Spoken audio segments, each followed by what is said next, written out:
Сәлем достар, менің каналыма қош келдіңіздер. Бүгін сіздерге құймақтан жасалған торттың рецептісімен бөлісетін боламын. Видеоның соңына дейін қарап, каналыма жазылып қойыңыздар. Ең алдымен құймақ әзірлейміз. Бізге құймақ үшін жұмыртқа, қант, какао ұнтағы, өсімдік майы, ұн, қопсытқыш және де сүт қажет. Барлық заттардың толық мөлшерін описание бөлігінде көрсетемін. Ең алдымен жұмыртқа мен қантты венчиктің көмегімен жақсылап араластырып аламыз.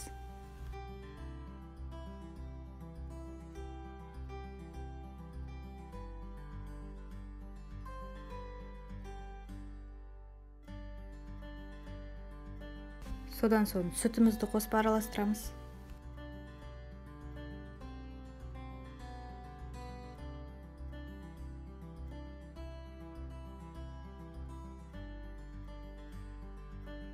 Араластырып болған соң ұнға қопсытқышты және де какао ұнтағын қосып, араластырып, осы сұйық массамызға қосатын боламыз. Барлығын толықтай қоспаймыз, бөліп қосамыз. Себебі толықтай қосып жерсеңіздер, комочек болып қалуы мүмкін. Сол себепті аз-аздан қоса отырып араластырамыз.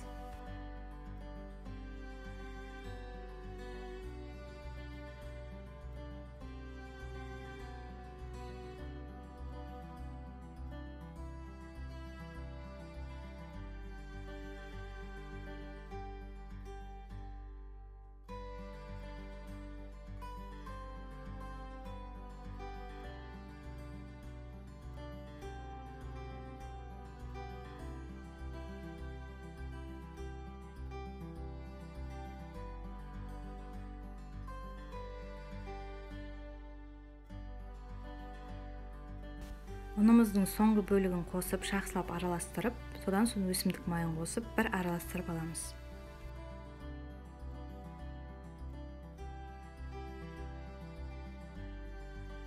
Біздің құймағымыздың тестісі дайын. Енді пісіріп аламыз. Табамызды қыздырып, баяу отта пісіретін боламыз. Біздің тестіміздің құрамында май болған соң, табаға май жақпаймын. Бірақ егер де сізде пісіру барысында жабысып жатса, онда май жағып пісіргендеріңіз дұрыс.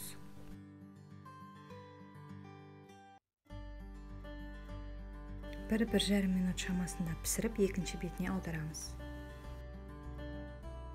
Екінші бетін шамамен 30 секундтай пісіреміз.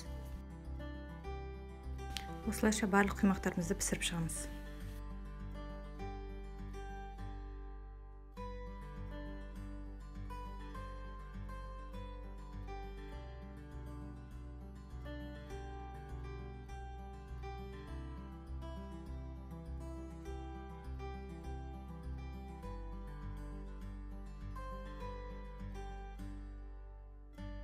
Құймақтарымызды пісіріп болған соң суығанша қойып қоямыз.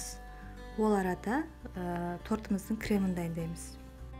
Кілегейімізді жақсылап миксердің көмегімен взбивать етеміз. Қоюланғанша, яғни қаймақ тәрізді болғанша взбивать ететін боламыз.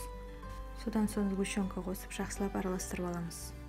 Кремін таңдауыңызға қарай басқаша әзірлесеңіздер болады. Мысалы, сары май мен сгущенка араластырып қолдануға да болады.